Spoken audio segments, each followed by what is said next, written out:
Halo, selamat pagi anak-anak di rumah. Apa kabarnya pada pagi hari ini? Bapak sangat berharap dan semoga anak-anak dalam keadaan yang baik. Hari ini kita akan memulai kegiatan kita dengan merenungkan firman Tuhan terlebih dahulu.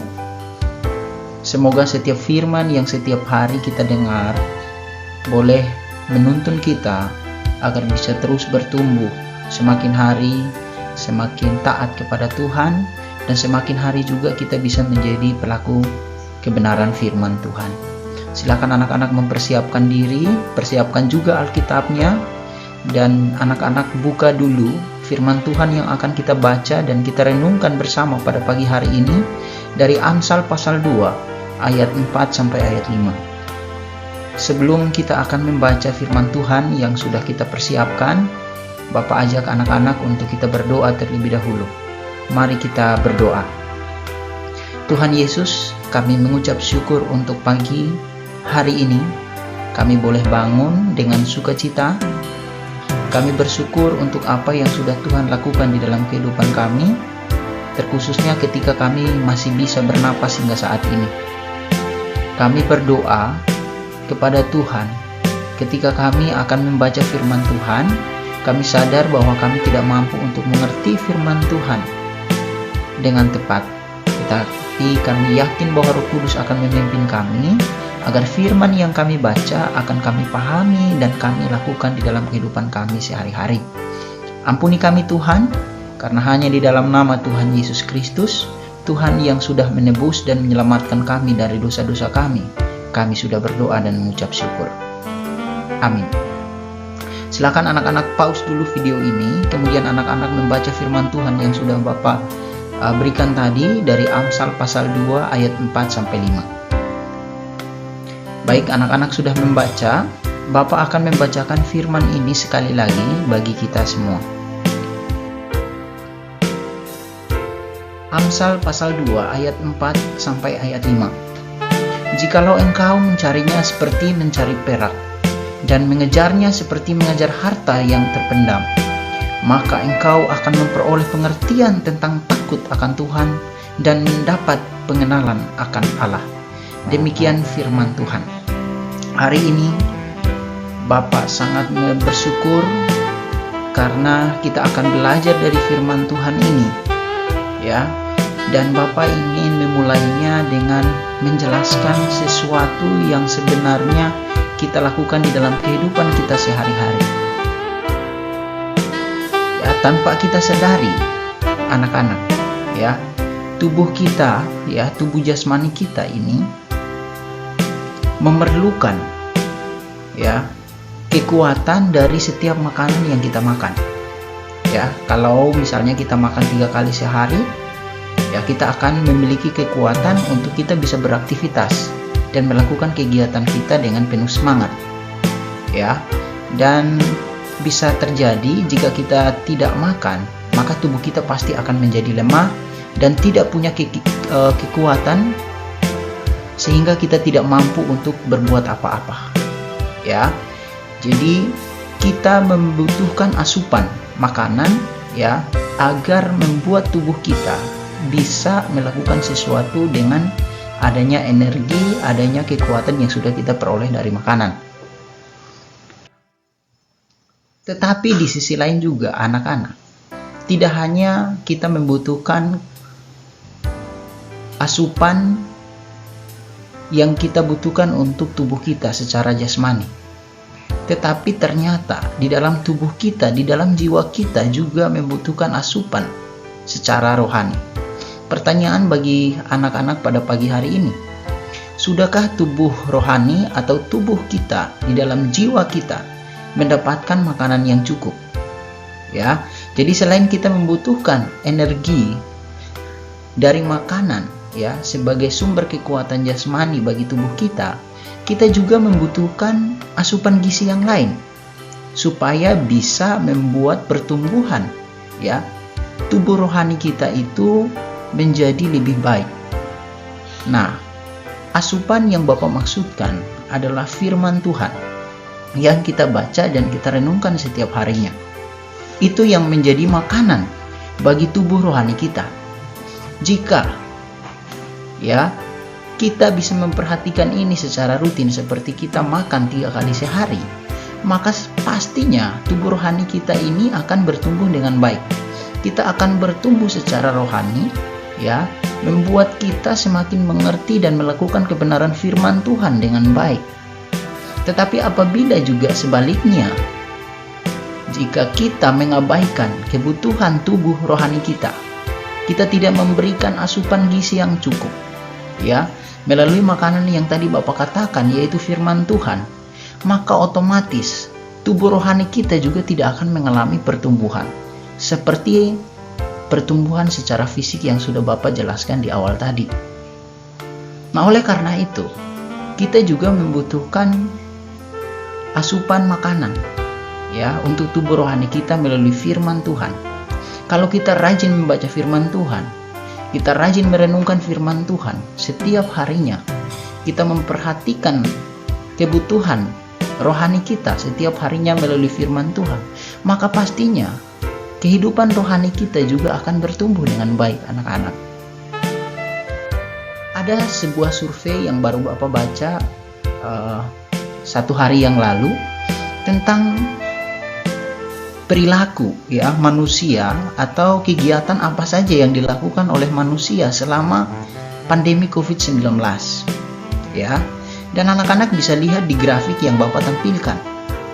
Di dalam diagram grafik yang sudah Bapak tampilkan ini, ternyata anak-anak manusia cenderung memperhatikan kebutuhan fisiknya itu mencapai 78%. Jadi banyak orang yang selama melakukan kegiatan di rumah tidak kemana-mana, mereka berfokus untuk memperhatikan kebutuhan fisiknya. Dengan pandemi COVID ini, banyak orang yang cenderung untuk melakukan kegiatan untuk memperhatikan kesehatannya. Ada yang memilih untuk berolahraga, ada yang memilih untuk mengonsumsi makanan yang sehat, mengonsumsi buah-buahan yang bertujuan untuk menjaga supaya tubuhnya tetap kuat sehingga tahan terhadap virus yang menyerang tubuh mereka. Dan ternyata anak-anak, kita sebagai manusia cenderung memperhatikan kebutuhan fisik kita, yang sebenarnya tubuh kita ini adalah fana dan sementara. Yang kekal adalah kita memperhatikan kebutuhan untuk kebutuhan dan tubuh rohani kita. Kita sebaliknya memperhatikan sesuatu yang bersifat sementara. Kita berfokus memperhatikan tubuh kita supaya tetap sehat. Kita lihat dari grafik ini, anak-anak, ini adalah sebuah fakta yang benar-benar terjadi.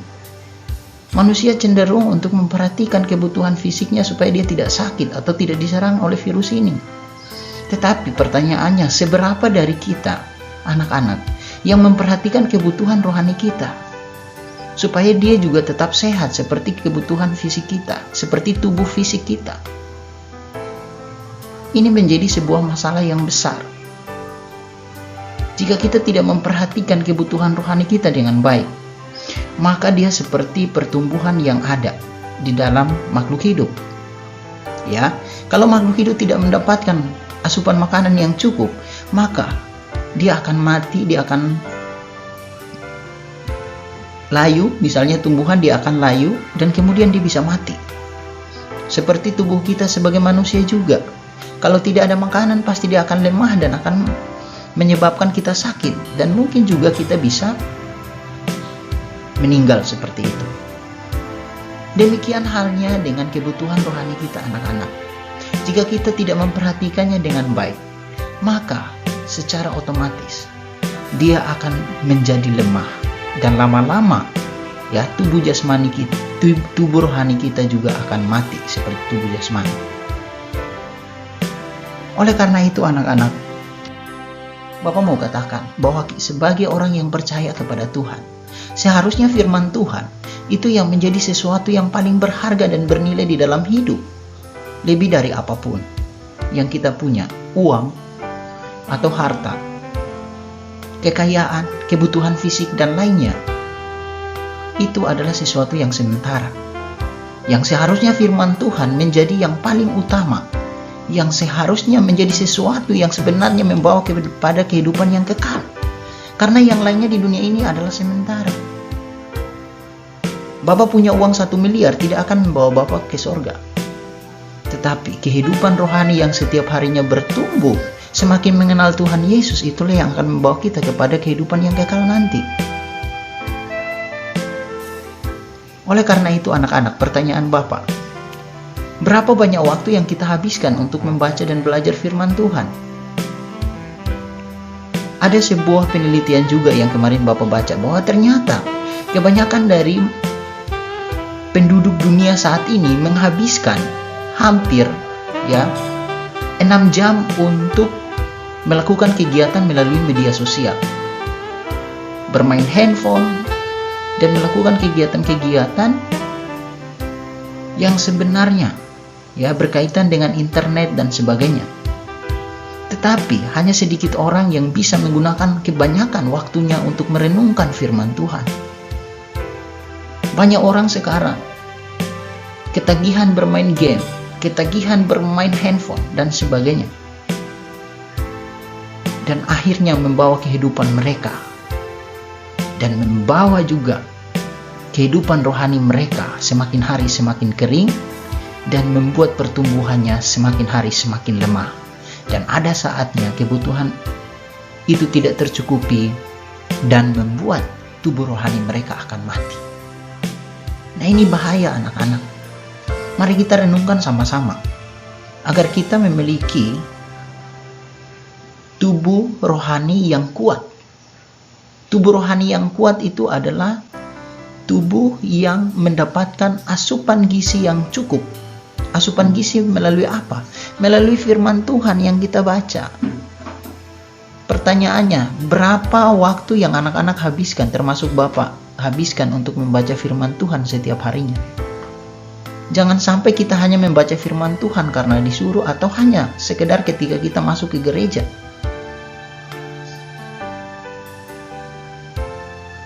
Dan itulah bahayanya saat ini. Semakin hari kehidupan rohani kita semakin lemah. Kita butuh firman Tuhan untuk membuat tubuh rohani kita semakin kuat, anak-anak. Ini adalah teguran yang keras bagi Bapak dan juga bagi anak-anak. Mari kita renungkan bersama bagian ini supaya kita bisa mengerti dan kita bisa menggunakan sebagian besar waktu kita untuk merenungkan firman Tuhan dan melakukannya di dalam kehidupan kita sehari-hari. Seperti tadi di dalam Amsal 2 ayat 4 sampai ayat 5. Jikalau engkau mencarinya seperti mencari perak, dan mengejarnya seperti mengejar harta yang terpendam, maka engkau akan memperoleh pengertian tentang takut akan Tuhan. Sudahkah kita mencari firman Tuhan seperti kita mencari harta yang paling berharga di dunia ini? Seperti kita menghabiskan banyak waktu untuk bermain handphone misalnya. Sudahkah kita menghabiskan banyak waktu untuk mencari kebenaran firman Tuhan sehingga memberikan pengertian tentang apa yang harus kita lakukan kepada Tuhan di Amsal 2 ayat 5 tadi? Oleh karena itu, Bapak akan menutup renungan kita pada pagi hari ini dengan mengajak anak-anak bahwa seharusnya kesukaan kita yang seharusnya di dunia ini adalah menyukai firman Tuhan dari apapun yang ada di dunia ini. Menyukai firman Tuhan dan merenungkan firman itu siang dan malam, seperti pohon yang ditanam di tepi aliran air. Jadi kalau tanaman dia mendapatkan air yang cukup, maka pasti dia akan bertumbuh juga menjadi pohon yang kuat, dan pastinya juga dia akan menghasilkan buah. Demikian halnya tubuh rohani kita membutuhkan firman Tuhan yang kita renungkan setiap hari supaya membuat tubuh kita bertumbuh, tubuh rohani kita bertumbuh, dan akhirnya akan berbuah melalui perbuatan kita sehari-hari. Silakan anak-anak menutup firman Tuhan yang sudah kita renungkan bersama pada pagi hari ini dengan berdoa.